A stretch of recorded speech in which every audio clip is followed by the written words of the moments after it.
Nice to see you again. Thanks so much for joining us and having a chat with CEDA, but also contributing to the AI ecosystem here in Australia, sort of talking about the work that you're doing and the World Economic Forum is doing.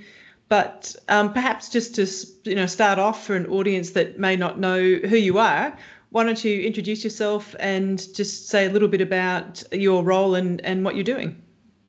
Thanks, Melinda. It's always a pleasure to be here. Great seeing you again. Hello, everyone. My name is Cathy Li. I'm the head of AI, data, and Metaverse and co-head of the Center for the Fourth Industrial Revolution at the World Economic Forum. The Center for the Fourth Industrial Revolution is a center that looks after and is responsible for all of the technology topics that we work on at the forum. And in my domain, I look after particularly the digital technologies. So that covers AI, data economy and policy, Metaverse, digital safety, digital trust framework, which is the framework that we use for all of our safety, security, and privacy related digital technology initiatives. It's a real pleasure to be here today and looking forward to chatting with you, Melinda. Yeah, thanks, Cathy. Obviously, a lot going on in the AI space. Obviously here in Australia, but also around the world. A lot of players, a lot of different institutions and organisations. I'm interested in, what you see the role of the World Economic Forum playing in helping to sort of shape this AI landscape and the future of technology, including in terms of how we get to a place of international collaboration and perhaps consistency, if that's achievable, in terms of how we're looking at issues like ethics and ethical standards and responsible AI. Yeah, thanks for that question, Melinda. Indeed, as you pointed out, the landscape of AI and AI governance is quite fragmented for the right reasons, because many countries, governments, economies have their own priorities, and we don't think it's even realistic to have a unified approach when it comes to AI governance. But that's why it's important to have different players looking into the topic and contribute, from their part. And the forum has always been founded on the foundation of public-private cooperation. That's always been our strength. We bring everyone together. Even though we're not a policymaker, we're not a standard setting body, but at the same time, because of the power that we have in terms of convening and really work with multi-stakeholders, and we know the issues of AI governance is very complex, and it does require multilateral agreements and most importantly to have the trust within the community for everyone to be able to work together as well. So that's why we think the forum always has a unique role alongside with public sector, international organizations, private sector, civil society, and academia. So let me just spend a minute talk about this AI Governance Alliance, which is the umbrella for all of the work we do related to AI at the forum. As I mentioned earlier, it's a multi-stakeholder. You have all of the governments, businesses, civil society coming together to build a collective understandings of AI's challenges and opportunities. And we believe that these collaborations are instrumental in developing frameworks and that promote responsible and inclusive AI. Addressing critical frontier issues related to the safety, security, and governance of AI.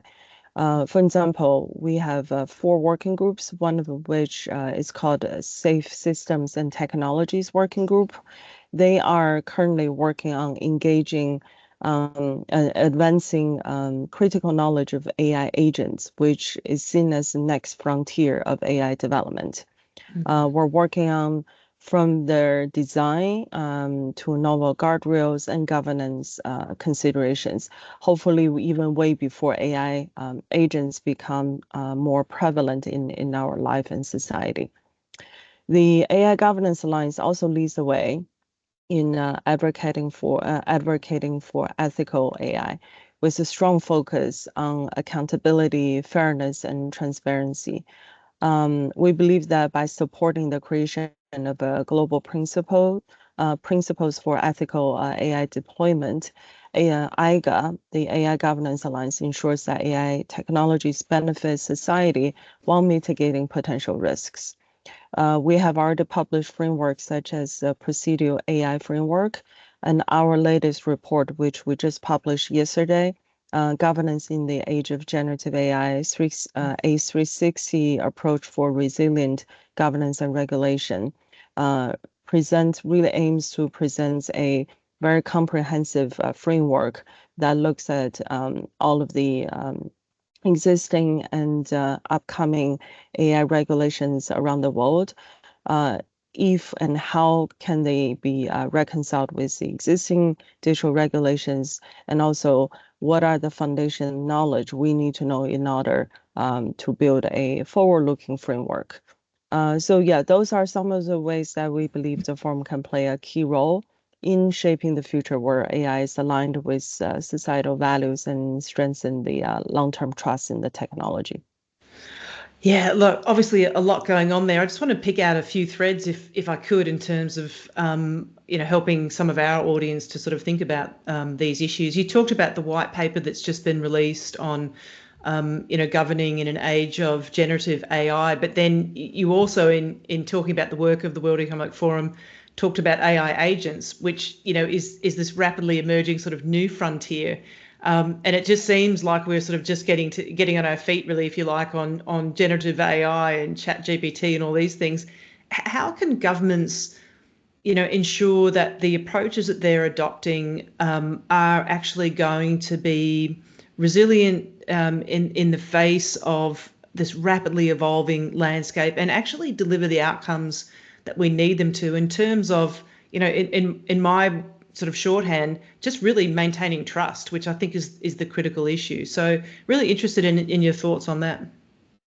Yeah, it's definitely not an easy topic, with the last few decades of digital transformation, and now on top of it, with the fast speed at which the AI is developing, as you rightly pointed out.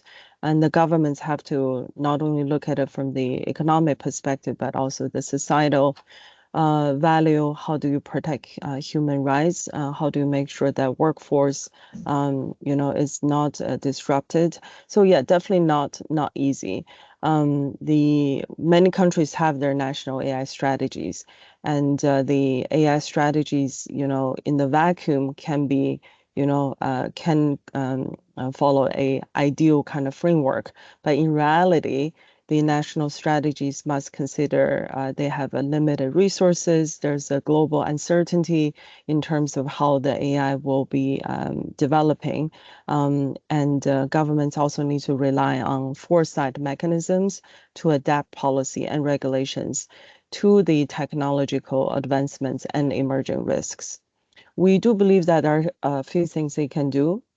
That include, first and foremost, there needs to be regulatory flexibility and agile frameworks. What we mean by that is governments should implement agile regulatory mechanisms that evolve alongside technological advancements. This includes conducting regular impact assessments and creating adaptive regulations capable of responding to the effects of AI technologies. And AI agile governance also must prioritize safety and oversight without compromising essential checks and balances. So that's number one. Second is strategic foresight and horizon scanning. And that's not easy because humans are actually notoriously not good at predicting the future. But the governments nevertheless need to invest in strategic foresight to explore future scenarios, anticipate emerging risks, and adjust policies accordingly. Only by doing that, it can ensure governance frameworks are future-proof, addressing both current and unforeseen AI challenges. And the continuous scanning exercise also should focus on the emergence of new generative AI capabilities, also convergence with other technologies such as quantum robotics and interactions with AI systems. And the third and the final one that we pointed out in our report is international cooperation and knowledge sharing. Just because the technology is developing at the speed that not a single government will be able to catch up if they work alone. We believe that AI governance is a global sport. It's a challenge that requires collaboration among all of the multi-stakeholders, and they need to work across borders to harmonize standards, share best practices, and ensure regulatory interoperability, which is key to promote innovation. You cannot have an environment with such fragmented regulatory frameworks where many of the companies, particularly startups, will find it almost impossible to operate, and that will only benefit the incumbent. So yeah, we believe that global cooperation is key, reduces duplications of efforts, and enables effective management of risks on a global scale. Lots of language in there that certainly rings true, not just in the AI space, but if I'm honest, just in terms of how we think about regulation more broadly. Yeah, you talked a lot about collaboration internationally, which obviously I think is a real feature of how people are talking and thinking about how we get the governance of AI and technology more broadly right, and continue to evolve it. But one of the other, key features, if you like, of focus or areas of focus is around an inclusive approach. And we know that, even within organisations, thinking about how you think about AI adoption and use and the risks and opportunities and benefits of that, the sort of more your team is multidisciplinary in its focus and the more inclusive those conversations are, the better the results are.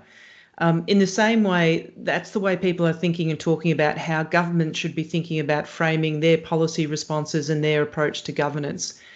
It sounds easy, but I'm just interested in your sort of thoughts and insights around how we can actually deliver against that and really build an inclusive approach. And if you've got any ideas or thoughts or examples of where you think those inclusive processes and approaches are being used well.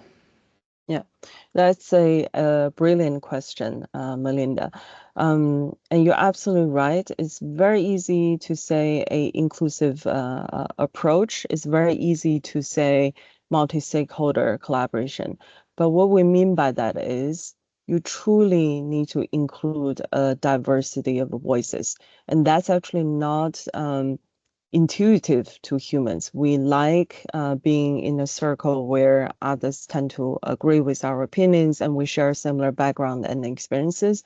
But that's not going to work in today's world of technology. And we often say there's a lack of specialists in many of the domains, but actually the true shortage comes from generalists, people who can understand the different disciplines, different technologies, how policymakers think, how engineers think. If you can really find a way to bridge that, then we are closer to getting to know the truth. So that's why when we build our community, we always say, those reports, anyone can write it. If you just lock a brilliant team together for like 5 days, they'll come up with a brilliant report. But that's not the goal. The goal is to make sure the whole community is involved. All of our publications are, we'll go through at least 3 rounds of a community review to make sure that we build consensus. And through that process, people really started to understand where each other are coming from. And that's extremely important. And also back to your point about why this community also matters. Whenever new technology comes through, there's a vacuum of knowledge. Usually it takes at least 6 months and if not more until maybe a brilliant, knowledge firm, usually professional services firm, write up, a brilliant report on this is what's happening. But by many of the executives in the industry and policymakers, they don't have that much time to wait and see what's going to happen. The most important value that they derive from the community, being part of our community, is that they can share the best practices and insights in real time under this, following the competition guidelines. And that is extremely important so that we don't waste time and human capital and energy as a society as a whole to make sure that they're investing in the right place. So that's really how we do it with AI Governance Alliance. We would like to see it as a 360-degree platform that's designed to support the decision makers in the responsible and innovative adoptions of AI, through delivering key insights, highlighting the proven strategies, connecting industry leaders with AI experts, bring together governance and technology to make sure that people do truly think from this kind of multidisciplinary perspective and encourage new partnerships as well. Again, we believe that this is the only way to help the industry and society to navigate AI's challenges and opportunities while ensuring that its adoption remains ethical, sustainable, and inclusive. I guess my final question, Cathy, we always like to pick the brains of people who are sort of outside looking into Australia a little bit. You've set a really great scene for us in terms of the context of the work of the World Economic Forum and the importance of that sort of global engagement and collaboration. What's your advice or sort of thoughts, if you like, around how Australian businesses, governments and institutions should be engaging with institutions like the World Economic Forum, but also just globally more broadly as we sort of seek out this collaborative approach? Yeah, absolutely. So thank you for the question, and I do feel honored to be asked that question. I think Australia is a unique country and continent. But when it comes to adopting AI, actually the challenges and opportunities are shared with many other countries and regions as well. So that's why the latest work stream we have under IGA is called Inclusive AI for Development and Growth. The same, similar type of infrastructure and the talent as some of the leading AI countries right now, but many do want to make sure that they don't get left behind in this AI evolution. So what can the countries and regions do collaboratively to make sure that many of the core competencies and capabilities can be built either at the national level or leveraging a kind of a regional collaboration. So what I mean by that is there are a few core capabilities, such as data availability and quality, such as, and I'll come back to that later, such as access to compute to AI models, such as the applications that can maximize benefit for the society, such as access to talent and entrepreneurship, and governance is a component of that as well. And finally, the industry, like how can we build a resilient industry altogether? So those are some of the core capabilities for any countries and regions to look at how do I, if I don't have AI strategy in place, what can I do to make sure that we have one? If we have one already, how do I update it? So just to give you a few examples, for example, access to connectivity and compute power. We all know that there's finite numbers of finite amount of compute these days that's available. How do we make sure that the underserved regions can also have access to that? Many of those might need to be facilitated by some sort of trade corridors and trade policies. But we do believe that by advocating and making sure countries and governments understand not everyone will be able to have the data center on your soil, have kind of a consistent and sustainable energy to power it. Therefore, how do you think about some sort of regional collaboration that will allow you to have access? That's extremely important. Second, data quality and availability. Everything goes back to data. AI is data at the end of the day. How do you make sure that you can maximize the ability to collect and utilize data from diverse sources across your regions and local contexts? Governments and organizations can create the more representative AI system that reflects the needs and realities of your populations. Those will be some of the key component for governments to consider. Another one is local language. Well, we know that Australia also have a diverse set of local languages. Not everything can be, not all of the needs can be tackled by the existing large language models that's already on the market. So how do you make sure that you can tailor AI to the specific needs of diverse regions? And helps ensure that AI systems are relevant and useful across different populations. Here, the open innovation systems can probably play a very important role in supporting the customization of these models.